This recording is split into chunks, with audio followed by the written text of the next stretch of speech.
вечер и добре дошли българи на Рали Дакар, предаването на TV7, което проследява участието на българските екипажи в 35-то издание на легендарната маратонска надпревара за пети пореден път Рали Дакар на територията на Южна Америка. Екипажите вече са в почивния ден в Сан Мигел де Тукуман, в средата на състезанието. Тези, които стигнаха до там, имат огромен шанс да се борят за успешен финал. А както знаем, всеки, който финишира в Рали Дакар, може да се смята за победител. Аз съм Георги Иванов, заедно с мен тази вечер е и моя колега Атанас Марков. Добър вечер. Добър вечер и от мен.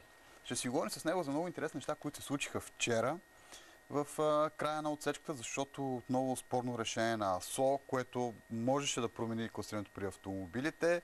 Доста неща се случиха в този етап. Битката при мотоциклетистите продължава с много по-голяма сила във втората половина на състезанието, но за това ще говорим след малко. Първо ще видим какво казаха Орлин Алексиев и неговия навигатор след края на тази толкова трудна първа половина на състезанието за тях.